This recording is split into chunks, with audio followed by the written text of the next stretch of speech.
Well, we have strategist Lanre Toluh.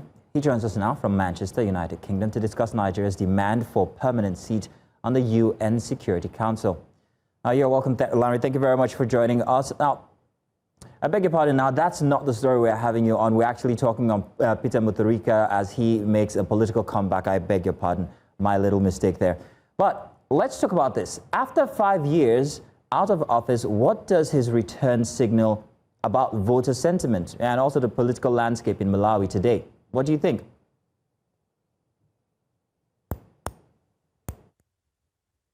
Yeah, sorry, connectivity is kind of not so clear, so I could barely hear your question, please.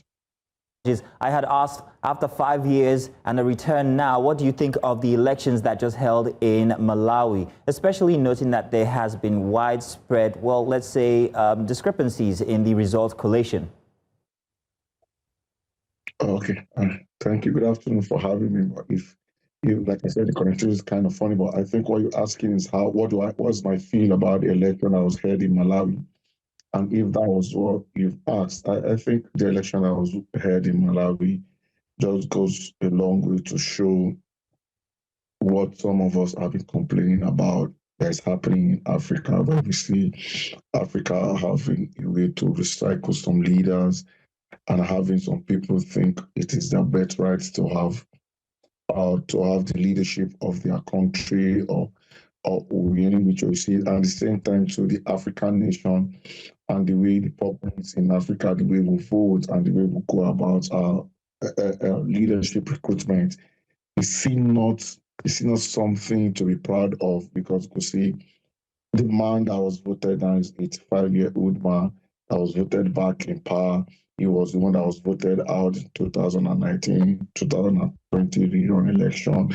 Now he's back to power, even after his brother was in power at the time, And when we see all these things happen, one begin to question: are you saying in the whole of Malawi there are just two families, or they're just a family, or they're just a family that can take up the mantle of leadership? The man that is there presently, Chakwera, right, being an evangelist, he had failed according to what they have seen, because the economic indices isn't looking well for him. Now he's going back to his successor will not be his predecessor will not become his successor again. Is there no fresh idea? Is there no fresh person? Is there no fresh brain that can take over the mantle and give Malawians the 21st century leadership that is needed? Because the truth is, you don't expect an 85-year-old man to provide solution to the problem that it's the 21st century problem. I think that's one of the things.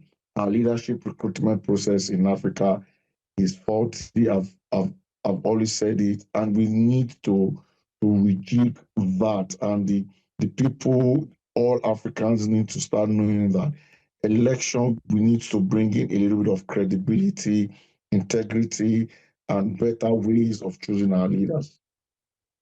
Toluh, there was something that happened while the elections results were being collated. There was kind of like a media blackout. Even the state broadcaster stopped or suspended, maybe I should say, live coverage of the collation. So the question is, how does this affect the legitimacy of the elections? And how does it affect public perception of the elections? See, the public perception of the election, the legitimacy of election, do they really count in Africa? We've seen it even in Nigeria. We saw what happened in the elections and all that. It is everywhere in Africa. The integrity, the legitimacy, the integrity of elections in Africa, it's never perfect. It's never things to write home about. We've seen what we see in Africa. It's always been shrouded in a kind of funny things that are not straightforward. What kind of things happen, and you look at it and you tell yourself, how do we want to get it right? Because even the electoral umpires and all that, most of them are always political. Electoral umpires are meant to be apolitical, but in Africa we've seen opposite. That is the case, where we see electoral umpires being political, being biased and all that. You see them, the system being manipulated to favor some kind of people and not, and to disfavor some kind of people and all that. Because we could tell ourselves the truth. Now Malawi is crying for the economic crunches, the hard economic and all that economic policies and the downward trend of the economy. But did it just start when this present government or this present president came on board? The answer is no. Now the 85-year-old law professor coming out telling them he wants to fix it. Why did he fix it while he was in office? He failed while he was in office. That was why he was changed. But the Malawians had now brought him back again. It just shows the lack of seriousness, the lack of determination to make our nations better. And our electoral processes are marred with some kind of funny things that even primary school students won't make the mistakes. But that is where we find ourselves. We just pray and we hope that we'll start taking the bull by the horn and start doing what is right and having the right policies, having the right structure, and ensuring that we are building structures in Africa and not building personalities, because that's one of the problems we have.